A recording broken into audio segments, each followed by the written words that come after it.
Sejam todos muito bem-vindos a mais um episódio do MNcast. Lembrando que o nosso conteúdo está disponível nas plataformas do Spotify e do YouTube da Menezes Nibur Sociedade de Advogados. Eu sou o Cauê Wecker, sócio do escritório, integrante do Núcleo de Contratações Públicas, Ambiental e Urbanístico, e vou mediar hoje aqui um bate-papo sobre claims em contratações públicas. Lembrando que claims é normalmente uma expressão utilizada em contratos de engenharia, nos quais as empresas perseguem aquilo que entendem ter direito, reivindicações e, enfim, aquilo que procuram em defesa nos seus contratos. Mas é um tema que é transversal em contratações públicas, se aplica a qualquer espécie de contratação, seja fornecimento, seja serviço, seja tecnologia da informação. Enfim, é um tema de bastante relevância e bastante atual, né? Para o bate-papo de hoje aqui, nós temos a presença de Joel de Menezes Nibur, referência nacional quando se fala em contratação pública, autor de obras muito relevantes, como o Manual de Licitações e Contratos Administrativos. Seja muito bem-vindo para o nosso bate-papo, Joel. Obrigado, Cauê. Queria dizer que é uma satisfação estar aqui com vocês, Thaís, Cauê, conversar sobre esse assunto tão caro às empresas que contratam com a administração pública, esses pedidos, os claims, essas reivindicações, que podem ser de variados tipos, formuladas à administração pública. A gente sabe que é difícil tirar isso do papel, ter êxito nessas reivindicações. O pessoal da administração pública tem muito medo, se sente muito inseguro. Então, acho que vale a pena bater um papo mesmo sobre as estratégias, como se preparar para isso, como encaminhar, qual a melhor forma, o que fazer para dar certo essas coisas, né? Bater um papo, tentar trocar uma ideia sobre esses assuntos. Obrigado.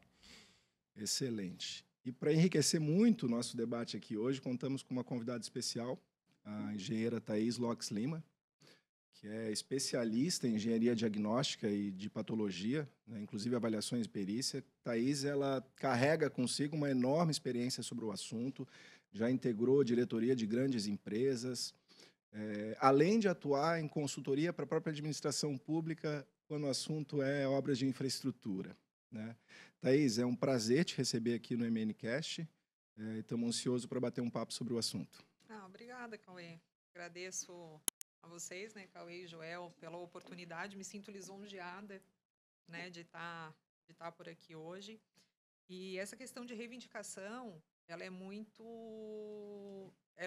importante, né, de as empresas terem a consciência a respeito da importância dela no seguinte sentido. Ainda hoje, vindo para cá, eu vinha justamente, né, a gente está sempre raciocinando um pouco sobre isso. E essa questão de documentação, né, de preparo da documentação, o que é essa identificação? É tu conhecer o teu edital, é tu conhecer o teu contrato, é tu conheceres o teu projeto nos mínimos detalhes, o orçamento desse projeto. Porque a partir do momento que tu tens o conhecimento desse projeto, quando tu tens uma fiscalização que converge, né, para a execução daquele objeto, todo esse conhecimento é importante para dar um suporte em termos de segurança, né, porque além da legislação em si, a gente tem todos os órgãos de controle, a gente tem acórdãos de TCU, de TCE, enfim. E tu consegues, com todo esse conhecimento, tu consegues dar um suporte para o teu cliente. E em outra situação, quando deixar o cliente confortável, né, para tu deixares o cliente confortável, seja para uma revisão de projeto, seja, né? Por outro lado, quando tu tens um cliente que não converge ou então que está tendo algum determinado tipo de embate e tudo mais, é mais importante ainda, porque aí tu tem que ter ciência da documentação, né, ciência dos teus custos, das tuas produtividades, o que estava previsto no projeto, né, o que saiu fora da curva daquilo que estava efetivamente contratado, justamente para tu poderes reivindicar, e possivelmente isso, muitas vezes, a gente acaba vendo que isso acaba indo, né, para ação judicial e tudo mais. Então, a documentação ela é importantíssima, seja para um cliente que esteja alinhado ou para um cliente onde acontece um embate, né? Então, nas duas formas, tem que se preparar, né? Tem que saber o que está fazendo. Isso traz, eu acho que em voga um ponto interessante que gostaria de ouvir o Joel aqui. A gente costuma pensar no claim, ou na reivindicação, quando a gente está lá no contrato e se depara com uma contingência ou com um problema, né? Exatamente. Mas eu não sei, talvez, eu acredito que isso pressupõe uma preparação antes, você tem que pensar antes disso, né, Joel? Olha, como advogado e na experiência de advocacia, a gente vê muitos pedidos, muitas reivindicações direcionadas à administração pública que acabam não sendo acolhidas, acabam gerando ações judiciais e mesmo essas ações também não têm êxito, né? As empresas precisam se preparar para isso, né? Elas precisam se preparar para contratar com a administração. Contratar com a administração pública não é fácil, não é para amador, né? Tem muita armadilha, tem muito detalhe. A legislação vem com uma série de coisinhas que precisam ser atentadas, uma série de aspectos. Então, às vezes, o que é muito natural para o empresário, que seria óbvio, que seria implícito, pressuposto, isso aqui é tão evidente que houve esse aumento cambial do petróleo, ou do que quer que seja, que isso gera um impacto, que eu não vou ter problema nenhum, é só pedir, é só... Não é assim, né? Contratar com a administração pública é difícil, tem muitos detalhes e requer toda uma preparação. E essa preparação começa antes de oferecer proposta numa licitação, né? Essa preparação começa já quando tu está avaliando o edital e analisando e elaborando a tua proposta a ser apresentada à administração. A base, o pontapé inicial é analisar muito bem o edital, analisar muito bem todos os documentos técnicos anexos ao edital, ter uma boa compreensão sobre os riscos daquele contrato e a alocação de riscos, ainda que não haja uma matriz de risco específica, né? Você ter ciência, uma ciência muito clara sobre os encargos, porque a regra geral é a seguinte: você tem que fazer a proposta levando em consideração tudo que for previsível à época da elaboração da proposta. O que é previsível é contigo, é risco teu. O imprevisível é da administração, eventualmente você tem direito a um reequilíbrio econômico-financeiro diante de um evento imprevisível. Então precisa separar muito bem essas coisas e tem que ter muita atenção ao que está escrito no edital, nos documentos técnicos, para não se atrapalhar lá na frente, né? Ou seja, você não leva em consideração um determinado evento que o contrato, que um documento anexo atribuiu a você, e daqui a pouco lá na frente, daí você não contou com aquilo, não levou em consideração na hora de elaborar a proposta, daqui a pouco, durante a execução do contrato, aquele evento acontece, né? Te onera, você procura a administração, encaminha um pleito à administração e a administração recusa esse pleito e você tem um prejuízo, porque você não considerou aquilo na sua proposta, portanto, você não é remunerado por aquilo. Então, é muito importante começar já na fase do edital, né? Antes do contrato, é uma fase pré-contratual. A preparação para você ter uma boa execução de contrato, um contrato exitoso com a administração pública, é já lá, no momento que é publicado o edital, antes de participar da licitação. E, Thaís, pegando um pouquinho da tua experiência aqui, até quando integrou aí grandes empresas de grande porte, tem essa preocupação antecedente? Olham bastante. desde o começo? Sim, Cauê. Como é que isso Assim, funciona na prática? Quando a gente vai participar de quando a gente vai participar de um edital, vem justamente isso que o Joel estava comentando, que são as perguntas, né? Inclusive, esses dias, agora no final do ano passado, eu vi acontecer um caso que foi o seguinte, vou falar em valores hipotéticos, né? Um contrato, foi lançado um edital de manutenção, digamos, vamos estipular o valor de 10 milhões de reais. E um dos itens era a implantação do canteiro, 1 milhão de reais.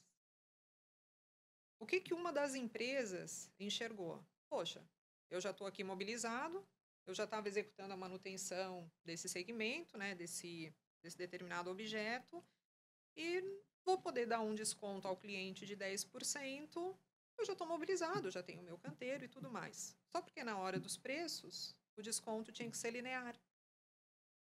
Então, o canteiro de 1 milhão ficou por 900 mil. Ok, assina contrato, da ordem de serviço, o fiscal não quis medir o canteiro. Porque, afinal de contas, o canteiro já estava construído. Como é que a empresa vira e explica que o desconto que ela ofertou foi justamente com relação... Tomou em consideração... Ela tomou em consideração que ela ia medir, né, 100% daquela planilha com aquele canteiro para poder fazer valer o desconto ofertado por ela. O que ela poderia ter feito na fase anterior, né? Na fase ainda de edital? Os questionamentos. Considerando que a empresa já esteja com o seu com o seu canteiro mobilizado e tal. O desconto pode ser linear, excluindo canteiro, zerando o item de canteiro, né, tendo em vista essa condição. Eu acho muito importante isso, Thaís, assim, você fazer essa análise cuidadosa do edital e o que não tiver claro, pedir esclarecimento, que tem essa possibilidade. Exatamente. E daí a administração responde, a administração te respondendo, você tem um documento, você tem uma posição. Se entende que essa resposta da administração se integra ao próprio edital, como se fizesse parte do edital. Então, isso dá segurança jurídica, te protege. Eu tive um caso que me relataram recentemente, não é um caso que eu atuei como advogado, mas que me relataram, o pessoal da administração pública, uma licitação para a construção de uma ponte, daí tinha lá, era prevista uma fundação, e uma fundação que questionável, um método para fazer a fundação, para fazer o estaqueamento daquela ponte. E daí uma empresa fez um pedido de esclarecimento e disse, olha, isso aqui eu entendo que não vai funcionar, não vai dar jeito. Tal. O engenheiro da prefeitura manteve. Manteve naquele projeto. Daí uma outra empresa participou, cotou com aquele tipo de estaqueamento, questionável, cotou, apresentou uma proposta com valor lá embaixo, e daqui a pouco, durante a execução do contrato, viram que realmente não dava. Daí a empresa pediu um aditivo. Essa empresa que fez a proposta. A administração pública não deu o aditivo porque ela foi questionada antes e disse que era para fazer daquele jeito, que não podia ser do outro. Então, isso constrangeu a administração rescindiu o contrato e abriu uma licitação de novo. Então, se aquela empresa que pediu esclarecimento tivesse ficado calada, provavelmente outro tinha ganho a licitação, tinha feito aditivo e tinha sido remunerada pela fundação correta, ou seja, prejudicial, desvantajoso, né? Não justo com essa outra empresa. Então, pedir esses esclarecimentos, fazer a impugnação, acho que é fundamental. Né? O trabalho começa aí. E hoje os editais eles contam muito com matriz de risco, né? É uma novidade que tá expandindo, né? A matriz de risco em si não é inovadora, mas a expansão nela nas contratações públicas. E ela vem com a promessa de talvez solucionar ou de mitigar um pouco desses problemas, né? Mas eu sei que o Joel tem uma percepção aqui meio acautelatória em relação à matriz de risco, Joel. Não sei se você pode compartilhar com a gente. Então, a matriz de risco, o que é? É um documento, né, que se identifica os riscos, que são eventos supervenientes que podem vir a ocorrer durante a execução de um contrato e que impactam naquilo que foi programado para aquele contrato, no cronograma, na qualidade, nas especificações. E na matriz de risco, o que acontece? Você define os riscos e aloca os riscos entre os contratantes. Então, você vai dizer, olha, condições climáticas adversas. Bom, se isso acontecer, o que é isso? Né? Daí tem uma definição melhor disso. Se isso acontecer, né, a conta fica com quem? Fica com o contratado ou fica com a administração? E aí vai, né? Você identifica os riscos e vai alocando entre contratado e administração. Isso é muito importante, porque quando você tem matriz de risco, o que vale é a matriz de risco. O que importa é você dizer, mas isso não faz sentido, isso seria imprevisível, esse risco teria que ser para a administração. Se está lá na matriz de risco, o risco é seu, pouco importa. Né? É seu e você não vai ter direito a uma reivindicação, pedir reequilíbrio econômico-financeiro, não vai ter. O que vale é a solução específica da matriz de risco. Então, de uma maneira geral, você ter um contrato com uma matriz de risco bem feita, é um negócio bom, porque dá segurança jurídica, né? Dá previsibilidade.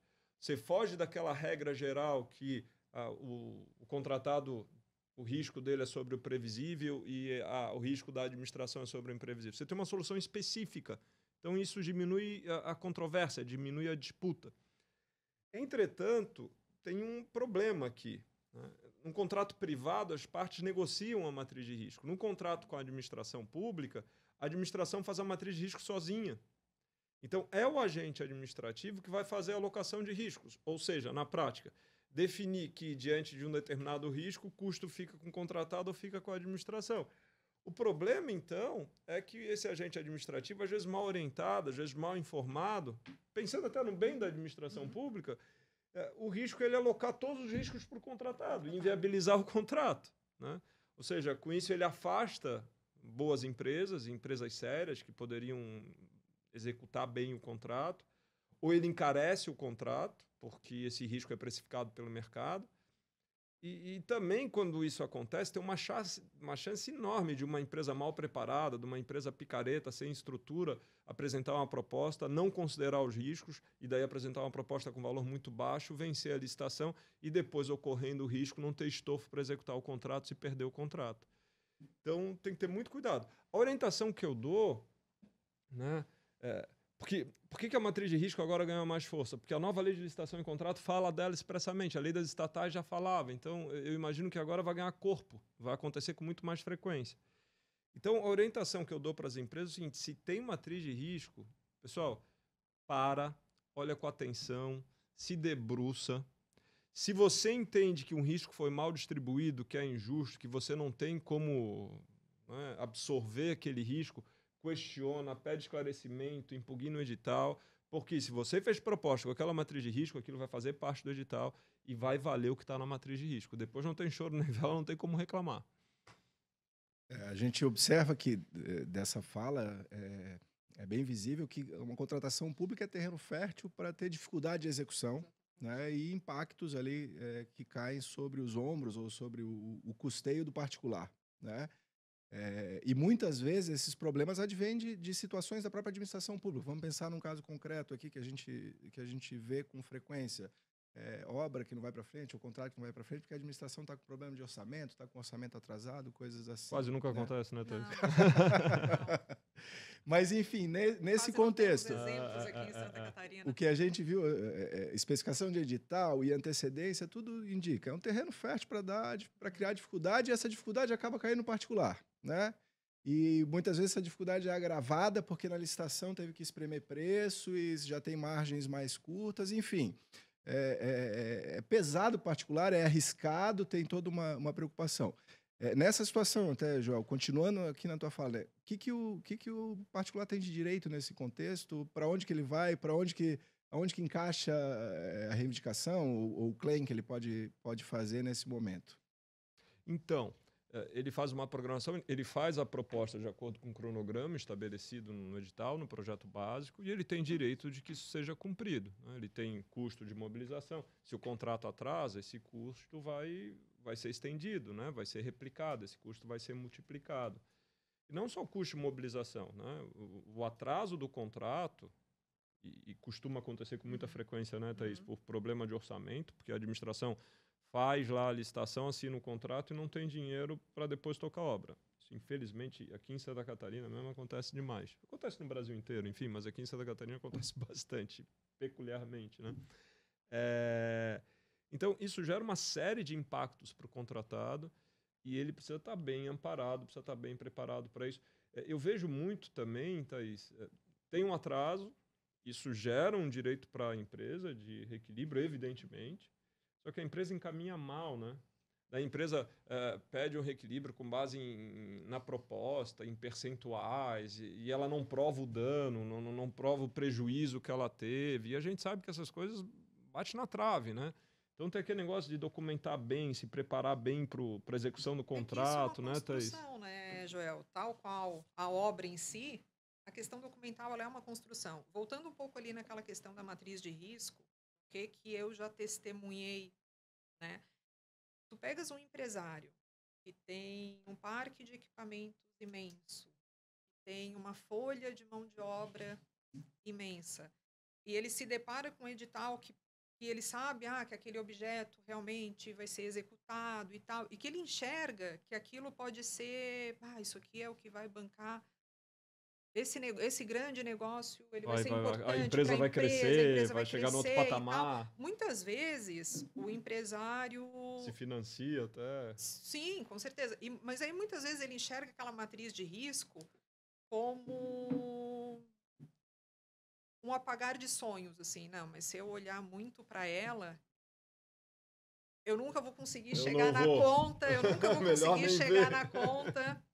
Melhor fingir que não existe. Melhor fingir que não existe, e deixar para resolver o problema lá na frente. O risco que se corre, né? Até onde esse risco é calculado ou não, fica a cargo da própria empresa, né? Não é calculado. Ele não é calculado. Verdade seja dita, ele não é calculado. O sujeito mergulha e com a pretensão de resolver lá na frente. Por enxergar, Só que o ponto pela nossa experiência, não acontece. Depois chegar lá na frente, ele não resolve. Ele não consegue resolver. Toma na cabeça. E às vezes o que levaria a empresa a um outro patamar é o que acaba com a empresa. É o que acaba dando uma ré. Então, isso é muito, eu vou dizer, desleal, porque, poxa, tu tens ali um empresário com aquela boa vontade, com toda aquela estrutura, né, com tantas famílias que dependem daquele negócio e tudo mais, e, O sujeito se ferra. e Às ao vezes mesmo perde tempo, tudo. Ó, quantas vezes eu exatamente, já vi muito assim, cruel. o sujeito tá É indo muito bem, cruel. uma empresa próspera, tá dando certo, ele vai reunindo um patrimônio, a família tá tudo bem. Daqui a pouco entra num contrato desse, É olha, muito cruel. parece que tudo assim vai E ao por água mesmo abaixo. tempo, né, Joel e Cauê, e muitas vezes a administração pública, ela não é a culpada, entre aspas, daquela condição, né? Porque tu pega um fiscal, poxa, o fiscal entende, né, que tu não foi assim tão detalhista na hora de analisar aquele edital, na hora de analisar aquele projeto e tudo mais, mas ele tem uma série de documentos que ele também não tem o que fazer, Não tem. Ele né? não pode conceder uma reivindicação nesse caso. Exatamente. Sob pena de ser Então, responsabilizado, né? exatamente. Então, às vezes, muito do que eu testemunhei foi A culpa é da justamente empresa. isso, de a empresa mesmo acabar Mal preparadas. indo para aquele negócio com uma série de boa vontade. O empresário, ele tem muito isso, né? O Uhum. empresário, o bom empresário, né? A gente está partindo aí do princípio de uma pessoa idônea, uma pessoa, né, com boa vontade e tudo mais. Ele está ali para produzir, ele está ali para executar. E obra de infraestrutura é uma coisa assim que a gente sempre comentou. E às vezes a gente passa por uma obra e vê aquelas placas, né? BR tal, lote tal, obra de 300 milhões. Nossa, né? Às vezes dá aquela sensação de que o 300 milhões vai para o bolso do empresário. E na verdade não é, porque assim, as margens, de uma forma geral, dessas obras de infraestrutura, elas são margens baixas. E quando esse empresário ele recebe essa medição vira imposto, vira pagamento de salário, vira pagamento de fornecedor, que por sua vez vai virar pagamento de salário. E esse valor, o funcionário vai lá no mercado da esquina fazer suas compras do mês, ele vai. Então, ele é um valor que ele é uma injeção na economia muito imediata.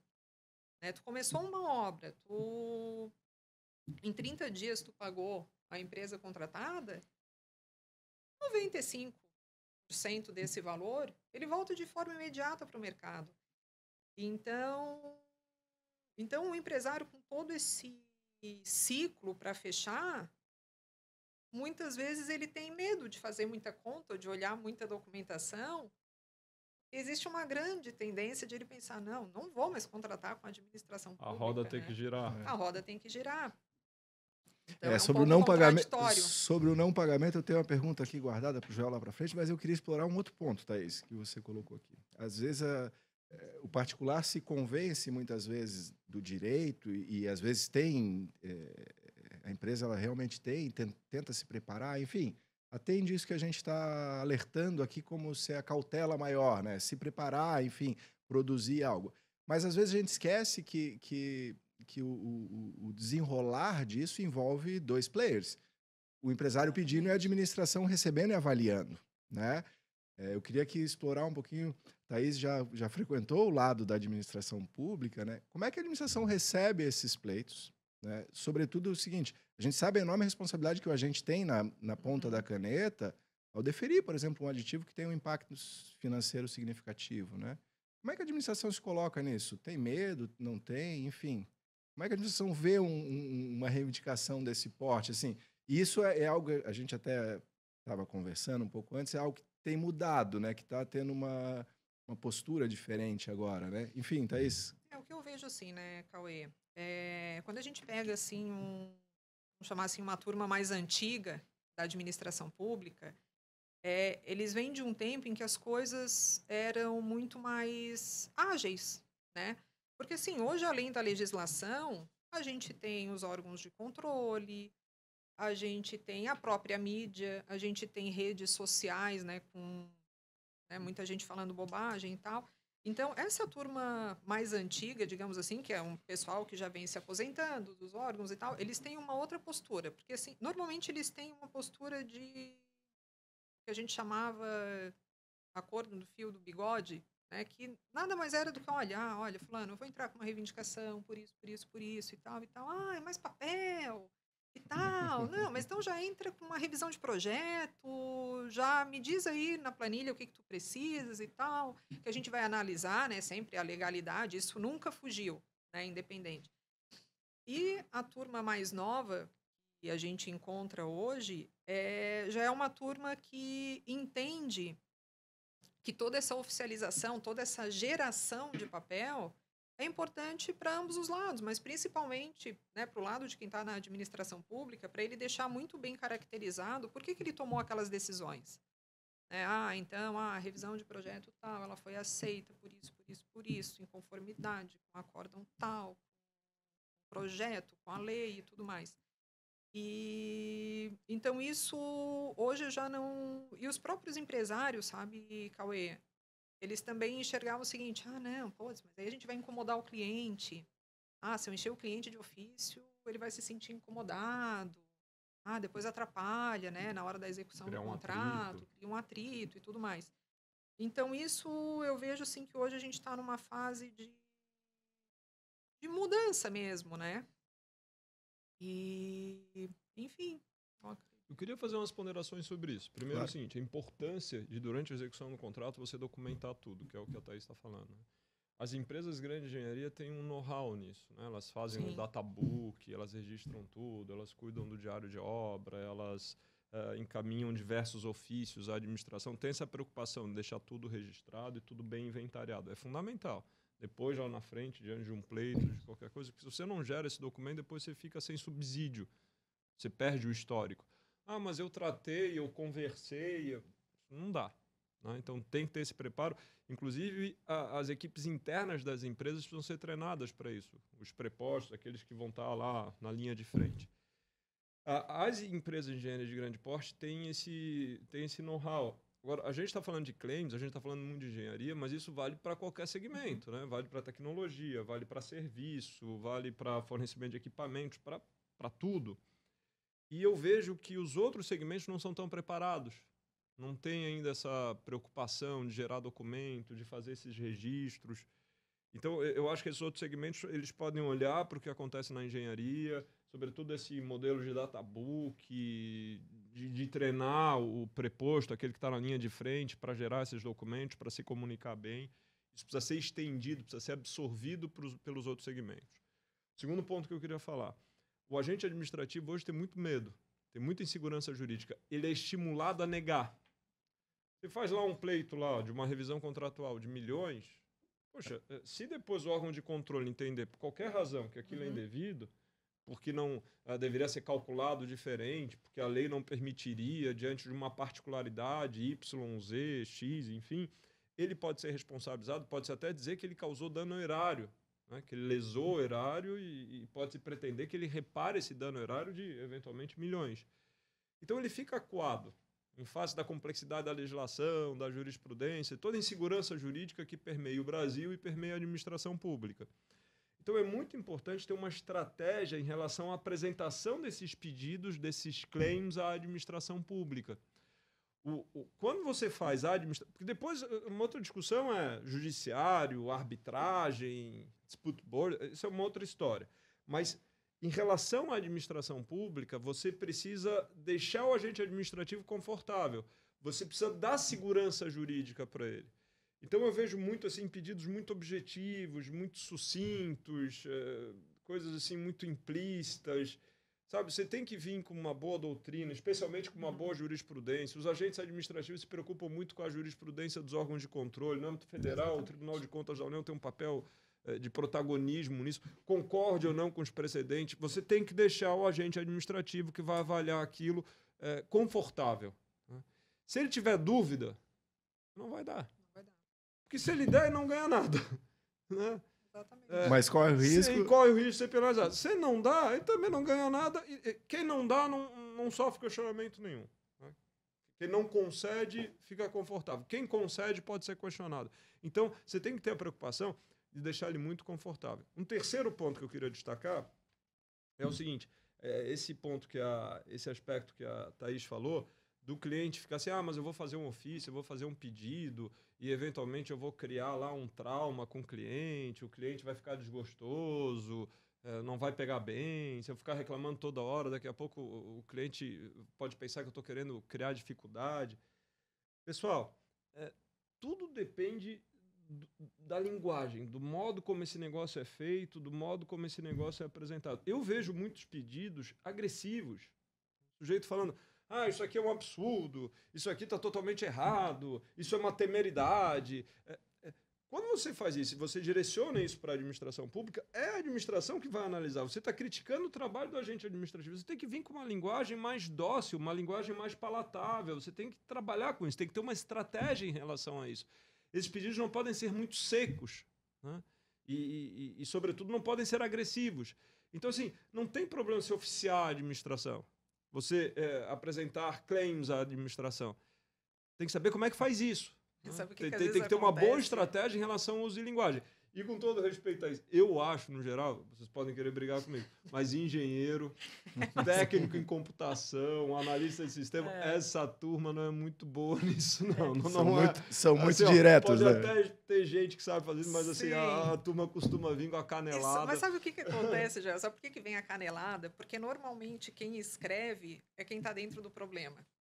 Então, por exemplo... Ele se irrita, né? Ele fica apaixonado pelo programa. Tu fica apaixonado e tu fica indignado, né?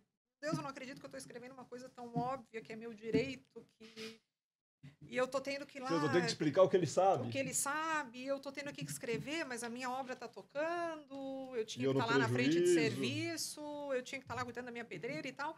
E não, eu tô aqui escrevendo ofício, disso aqui. Então, assim, normalmente... Essa agressividade, digamos assim, também parte muito disso, porque está escrevendo aquela pessoa que está dentro ali daquele olho do furacão.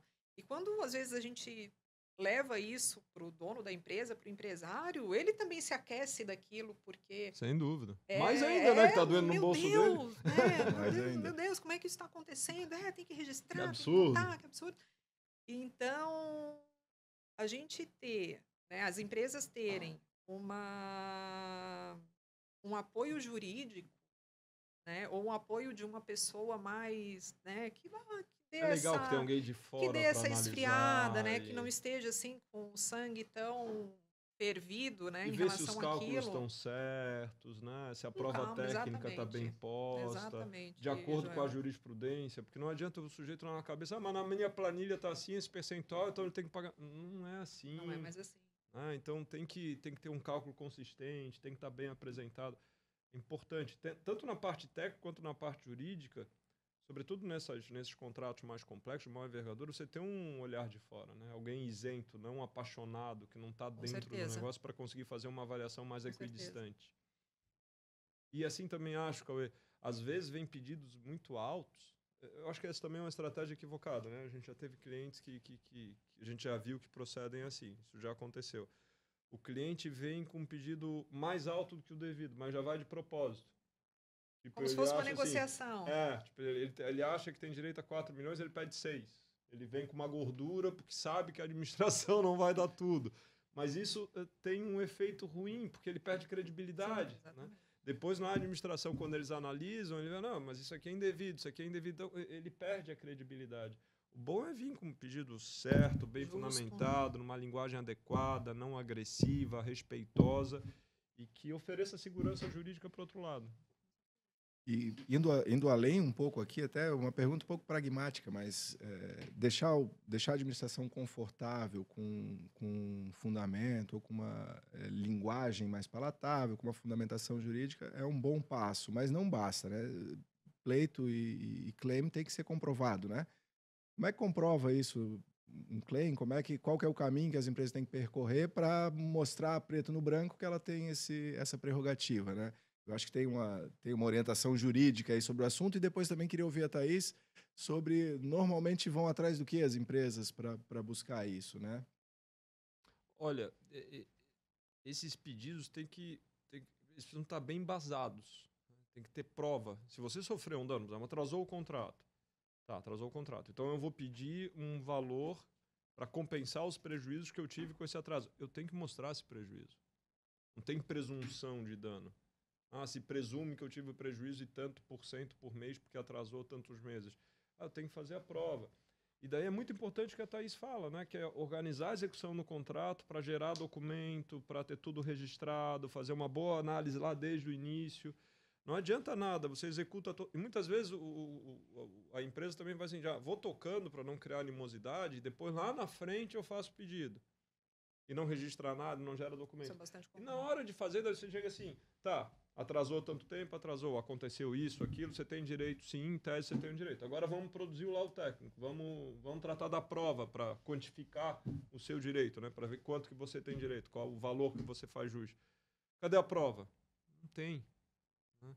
Daí fica perdido. Então, um pleito que ele teria, uma reivindicação que ele teria, um valor às vezes considerável que ele poderia ter acesso, que ele poderia receber, ele perde porque não se preparou. Isso acontece muito. Né? Não é conversa fiada, não. Isso acontece, a gente vê muito isso. Né? E às vezes também o sujeito daí insiste, vai ao Poder Judiciário, mal escorado, mal fundamentado, daí toma ferro também no Poder Judiciário. E pior ainda, né? Daí vem uma sucumbência, você tem que pagar honorário para os advogados da administração pública. Dentro daquilo que tu me perguntou, Cauê, então o que acontece? Né? Quando a gente está num empreendimento desse, a gente tem esses custos que a gente poderia chamar de indireto, apesar de hoje em dia eles já estarem em planilha, né? Administração local. Poxa, tu tem lá um contrato de 36 meses. Esse contrato foi prorrogado por mais 24 meses. Como é que fica a discussão dos 24 meses a mais de administração local?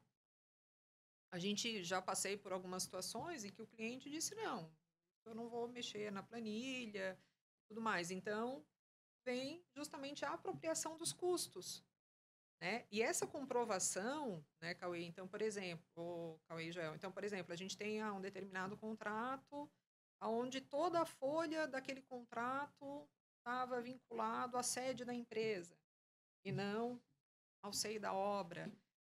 Então, tem uma série de aspectos, isso falando do indireto. E em questão de custos diretos, né, Cauê, o que a gente acaba encontrando muito? Diferença de distância de transporte, classificação de material de terraplenagem. Aí são serviços que tu só vai identificar que tu que a empresa está levando algum tipo de prejuízo a partir do momento que tu apropria os teus custos e que tu conhece o teu contrato. Né? Então, a gente está levando um prejuízo nessa obra, o que está acontecendo? A gente está gastando muito óleo diesel. Por quê? Aí começam os porquês. Porque a nossa pedreira está a tantos quilômetros, o nosso areal está a tantos quilômetros. Poxa, mas por que a gente não previu isso na proposta? Né? Então, assim, é a apropriação dos custos, análise de produtividade é um fator preponderante. Né? Então, por exemplo, a gente pega uma obra de duplicação onde vai ser um alargamento, tu não consegue ter as produtividades previstas no orçamento da administração. É impossível. Né? A gente pega um exemplo de algumas BRs daqui de Santa Catarina, que a gente tem um volume de tráfego absurdo, tens uma jazida de um lado, um corpo de aterro sendo executado do outro lado da rodovia, o tempo que o teu caminhão leva para atravessar. Não vou nem entrar no assunto do tempo que ele leva se ele tiver que percorrer alguma distância maior. Né? Normalmente isso não está nos orçamentos de referência da administração pública. Então para tu conseguires reivindicar essas diferenças... E assim, se tu fez a proposta se comprometendo com aquela produtividade, isso era previsível também. Né? Daí, de novo, aquela história de analisar bem os encargos lá atrás. E eu vejo também assim, Thaís, quando tem um desequilíbrio, você tem direito a ser reparado de todos os prejuízos que tu tivesse. E muitas vezes a gente fica levando em consideração os aspectos e esquece de outros. Né? Por exemplo, assim, se eu não recebi, né, se eu tinha um fluxo de caixa projetado para aquela obra, se eu tinha uma rentabilidade durante a execução, uma rentabilidade maior num determinado período e menor no final, que propiciava um equilíbrio para a obra. Se há um deslocamento desse grau de rentabilidade, eu posso calcular isso e as implicações disso. Se eu, por exemplo, se eu me financiei, né, ou se eu tive que contrair algum empréstimo diante do atraso da obra, que não seguiu aquele cronograma, ou que teve atraso de pagamento, os custos que eu tive com isso, a administração tem que reparar. E aí são diversos aspectos. Se eu tive que contratar mais gente, Então, Mas tudo isso tem que estar documentado. Tem que estar Se não apropriado. está documentado, não Exatamente. adianta. A administração não vai dar, vai Exatamente. negar. Se já está tudo documentado, não é fácil. Agora, Não é assim, uma se tarefa não tiver, simples. meu amigo, daí fica difícil. Então depende desse esforço, né? Dessa Certeza, preparação. não, E, de certeza. novo, isso vale para engenharia, que a gente está falando bastante de engenharia, mas vale para todos os outros segmentos. A lógica é a mesma para todo mundo. A lógica é a mesma, com certeza. Bom, o contexto é bem claro, né? Claim é uma pauta complexa, via de regra envolve conteúdo muito complexo, né? E daí eu consigo vislumbrar, então, mais uma dificuldade lá na frente, que é o seguinte. Tomou-se todas essas cautelas, uma empresa ingressou com um claim, bateu lá na mesa da administração pública. A administração pública não vai resolver isso do dia para a noite, ou de hoje para amanhã, nem de hoje para a semana que vem, vai demorar. Já é morosa por natureza, já é difícil a administração pública se movimentar, vai demorar, e o contrato está sendo executado, os custos estão correndo, né?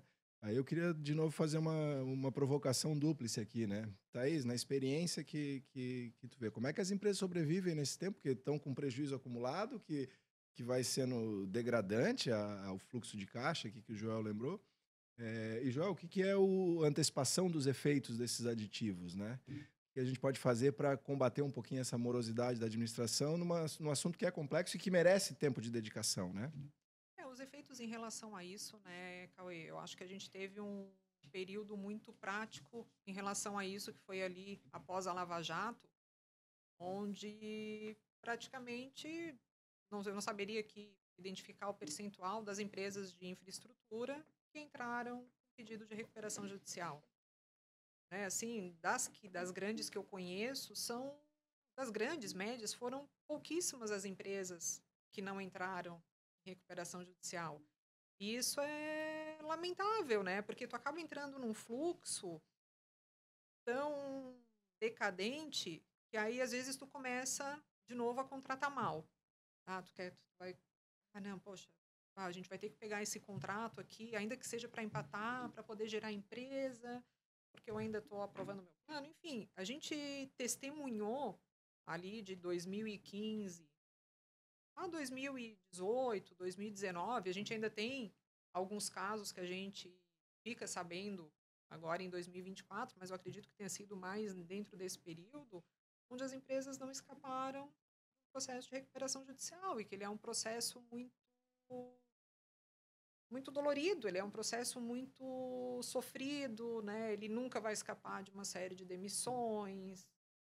Então, ele é muito caro para a sociedade como um todo, né? Tendo em vista que o mercado de obras de infraestrutura ele é um mercado gigantesco, né? Ele é um mercado que emprega muita gente. Então, os efeitos são trágicos.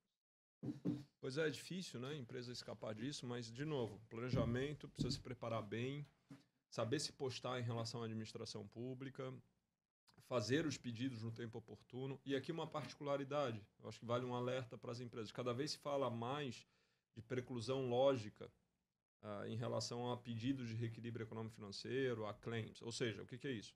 Você tem direito a um reequilíbrio, você não pediu.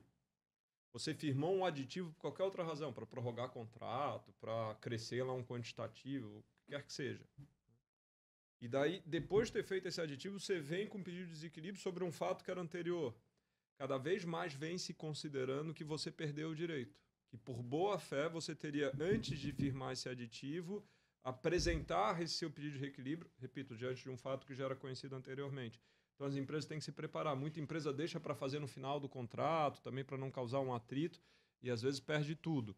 Então, tem que ter uma estratégia de comunicação, de apresentar esses claims, de apresentar esses ofícios e, enfim, de novo, aquela história, mas eu vou brigar com a administração. Depende da comunicação, depende como apresenta, depende como faz. A administração demora muito, você tem coisas para fazer também em relação a isso. Inclusive, você pode entrar com uma ação judicial para exigir da administração uma resposta em tempo razoável. Eu fiz um pedido de equilíbrio econômico-financeiro, passou 30 dias e nada, a administração não me respondeu. É possível até eu impetrar um mandado de segurança para exigir da administração uma resposta em 30 dias. Isso é plenamente factível, já fizemos isso no escritório. Em relação ao pagamento, atraso de pagamento, tem a questão da ordem cronológica do pagamento das faturas. As empresas podem exigir também da administração pública o respeito à ordem cronológica e impetrar mandato de segurança também para exigir o respeito à ordem cronológica.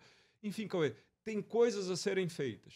Agora depende de conhecer bem aí o campo, conhecer bem a legislação, aquilo que está à disposição e ter uma boa estratégia de encaminhar isso em relação à administração pública, dando segurança aos agentes administrativos com uma linguagem adequada para que essas coisas tenham efeito e tenham êxito. Não é fácil, mas tem caminho para essas coisas. Bom, o assunto poderia ir longe, mas nós temos nossa limitação de tempo aqui, então a gente já encerra. Eu queria agradecer mais uma vez a Thaís pela excelente e calorosa participação aqui no MNCast. E se você quiser fazer uma última palavra aqui, a gente tem tempo ainda, Thaís. Salientar a importância de as empresas lerem os editais, lerem os seus contratos e de criação... Por incrível que pareça, muitas não leem, né? Com certeza. E de que isso se trata de uma cultura da organização, né? Então, o engenheiro foi recém-contratado, ele tem que saber que ele tem que ter tudo na ponta da língua, né? Então, os diretores da empresa, enfim, quando isso vira uma cultura da empresa, o engenheiro, muitas vezes, ele não vai precisar escrever, mas ele pode virar, olha, a gente tem um determinado setor jurídico.